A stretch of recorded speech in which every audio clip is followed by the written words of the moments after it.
After over a decade as the CEO of the South Carolina Ports Authority, Jim Newsome is stepping down into retirement at the end of this month. I talk one-on-one with Jim about his legacy and what's next for him for this edition of Quintin's Close-Ups. And if you haven't already, subscribe to my YouTube channel and like Quintin's Close-Ups on Facebook. Jim Newsome, welcome back to Quintin's Close-Ups. Quintin, it's always good to be with you. Thanks for having me. Oh, I appreciate it greatly. And, I want to start off this, this interview with some great news. You were just awarded the Art of Pramela, which is the highest civilian award in South Carolina by Governor, Henry McMaster. So congratulations to you. Well, thank you very much. It's really a great honor. I couldn't be more pleased. Absolutely. And this is all coming on the heels of, obviously, your retirement as the CEO of the South Carolina Ports Authority. Where are you emotionally? Where am I emotionally? I hope I'm okay. No, I'm fine. This is a really well-planned transition of over 10 years' time. When I, renegotiated my employment contract with the board in 2012, this was about the time that I said that I wanted to move on. I will have been CEO for 13 years. And I think if you are the CEO of an organization and you're not the owner of that organization, I think you have a shelf life. And I think it's incumbent on you to do your best in that time, but then have a proper transition. And we're very fortunate to be able to navigate to an internal transition with a great team going forward. So I'm very, very happy. Very happy. And tell me about your best over the past 13 years as CEO. Well, we've done a lot here. We have really reestablished the port as a national and international brand. We've built world-class infrastructure. Really, as late as 2015, we were significantly behind on infrastructure to handle big ships, meaning 13,000 TEU ships. So we really played catch-up. We invested a lot of money as the port. The states, came alongside us to support us as well. And because we invested in proper infrastructure, we've been able to really grow our cargo base. Opening the Walmart Import Distribution Center in Ridgeville was a game changer. Having Amazon here as a transload customer, really tacking into retail distribution from manufacturing, which was our kind of calling card, was critical. Able to add new shipping services as a result. So we'll do about 1.6 million containers in this fiscal year and have an operating cash flow of about 180 million. A lot of that admittedly caused by the slowdowns in the pandemic when we collected more storage and we really want to collect. But all in all, we're in a good position going forward. That doesn't mean you can rest on your laurels or take your foot off the gas. So we've still got a lot of important projects to do and I think a good grasp on that. And how much storage did you all actually collect that you really don't really need right now? Well, we collected too much storage because in the supply chain, more containers were ordered than there was distribution center capacity for. So when that's the case, the container becomes essentially a mobile warehouse. Over $50 million in storage. We're not in the storage business. That's not the business we want to be in. We're a transit business. We're a velocity business. But that's coming back to normal now. Our team has done a great job working with our customers to sort of debottleneck our facilities. And we're really back to normal right now. We have no ships at anchor. Our containers on terminal are down below 50,000 for the first time in a long time. So everything is looking good. And I know the Post and Courier said this in the headline. The Charleston Ports Authority sees soft landing for cargo levels in coming fiscal year. The start of the fiscal 2023, the article says, will bring a new chief executive and higher salaries to the State Ports Authority and expect to return to normal for cargo moving through the Port of Charleston and wild swings in the agency's budget figures. What are those budget figures right now? Well, what's going to happen, honestly, we went through a time in the pandemic, and this being in the restaurant business, where people couldn't consume services. So rising standard of living country like the U.S. has a growth in services relative to goods consumption. But in the pandemic, we bought goods. We bought furniture. We bought TVs, whatever, basically. So that was an abnormal volume. The U.S. imported in just the month of May alone close to 2.7 million TEUs, which is an all-time record. So I think that, given the fact also that we were building so much storage, I think fiscal 2022 is going to be an anomaly. And what I said to our board yesterday, we really ought to just compare fiscal 23 to fiscal 21. And in that case, still we're projecting an operating cash flow of 144 million and almost 1.6 million beer containers. So that will compare really favorably to 2021. But the U.S. consumption economy is going to return to normal, and I think that means business volumes will return to normal. That we expected all along, and we've benefited from the extra operating cash flow due to the pandemic. Wow. And let me ask you something that really is in relation to this, but when did the Ports Authority actually notice a flattening of volumes across the board? Well, we had a flattening of volumes in April and May 2020, which was the 2-month recession right after the start of the pandemic. And of course, we were doing our budget at that time, and I had really no clue what volumes would look like in a pandemic. We'd never managed in a time like that.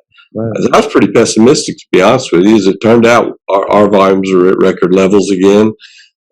We've had 14, 15 months of record volumes year over year.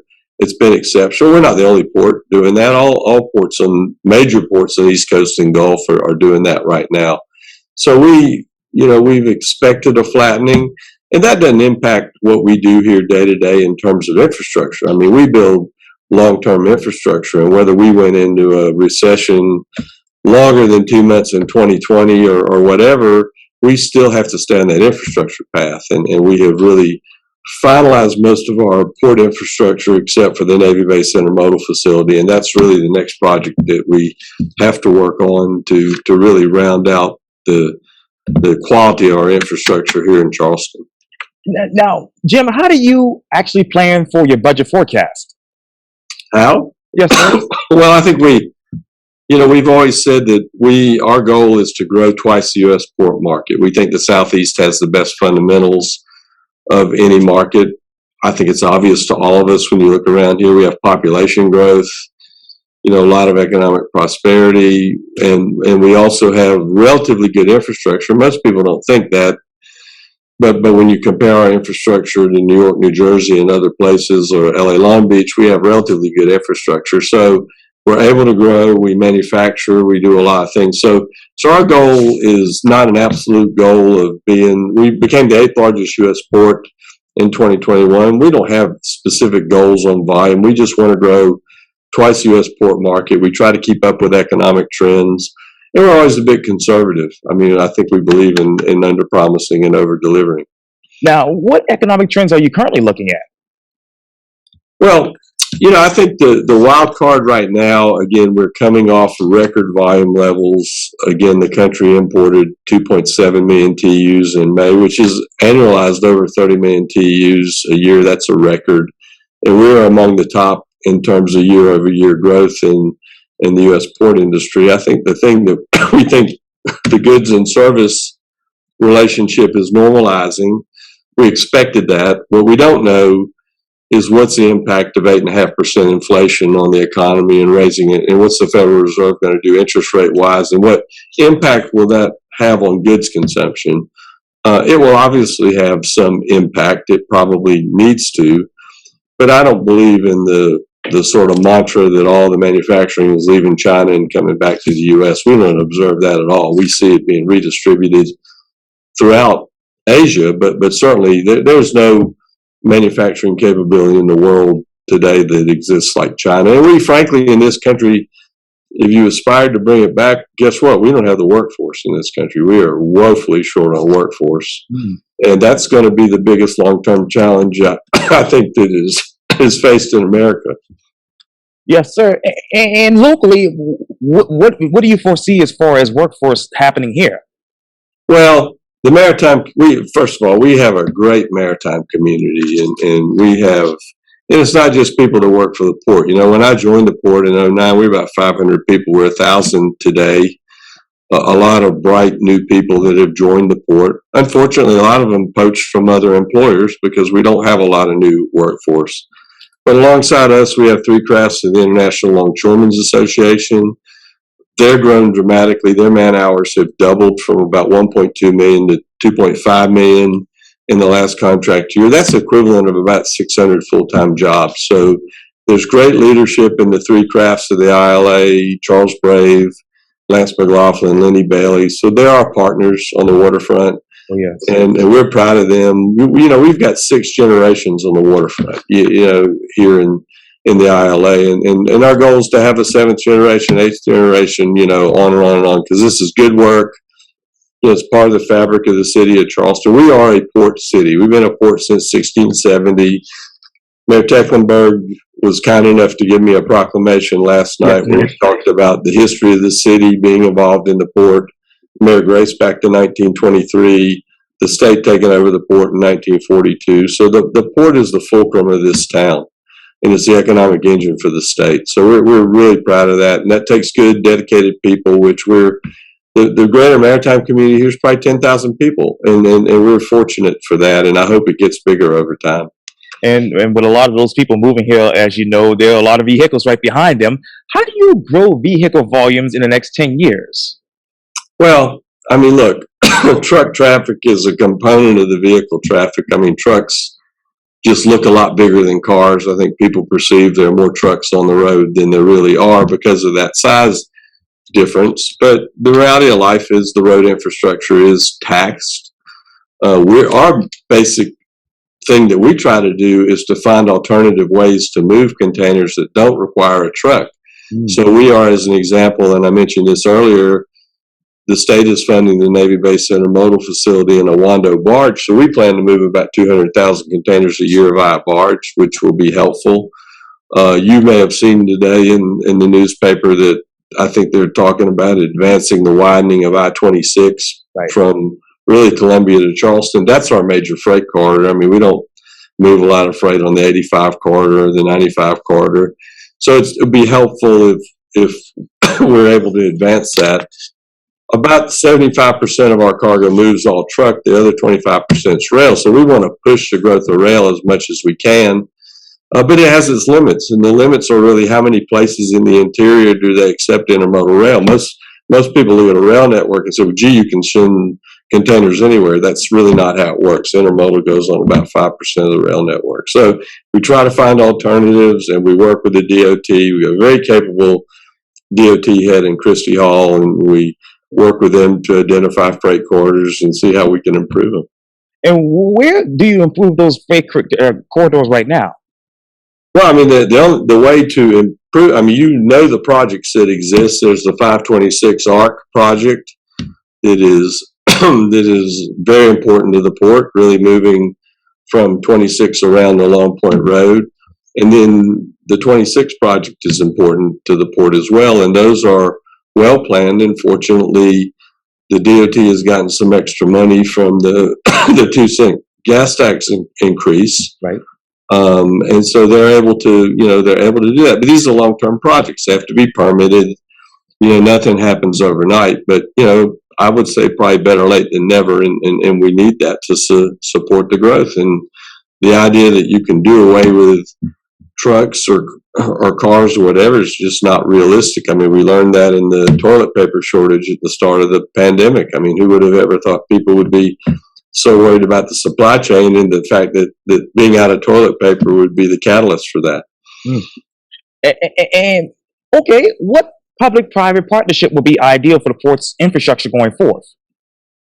Well, we are a public operating port, and that's different from a landlord-tenant port. So we're not doing a lot of public-private partnerships per se when it comes to infrastructure. Again, we either fund our own infrastructure, or we had in the case of the NBIF, because we need it now. We had to ask for some assistance to fund that. Very grateful to get that.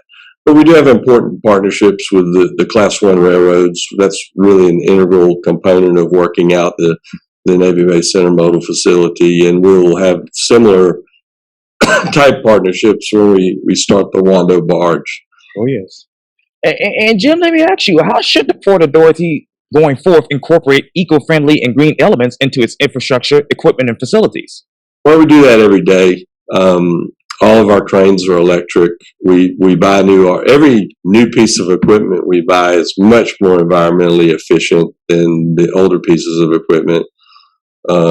We have hybrid rubber tire gantries now. We have retrofitted older rubber tire gantries to newer engines, basically. One of the best things actually that we do that nobody would really think about is the faster trucks can get in and out of our terminals and the less they're idling on our terminals, that has much less environmental impact. So you lessen the environmental impact by doing that. And the shipping lines have also done a good job. They're operating with ultra low sulfur fuel today. So when I would have started in 2009, they did 4% sulfur content. It's 0.5% globally today. So the mobile source emissions from container shipping are significantly reduced as well. So I think we're doing quite well. Can always do better, and we have our eye on that. And where do you have Hopefully with a barge, we can use potentially an all electric tugboat as an example would be one of those things. And I wish I had more time, but I have to go to another interview at 5:00. But thank you for all that you've done for the state of South Carolina and the city with all that you've done at the Ports Authority, and good luck to you in your retirement. Well, thanks, Quintin. We're excited about the non-maritime redevelopment of Union Pier, and we're really encouraged. Got a lot of discussions with the mayor and his staff about how we can move that forward for the benefit of all Charlestonians. Absolutely. And thank you for your time here on Quintin's Close Up, Jim. All right, Quintin, take care. Look forward to seeing you around. Likewise.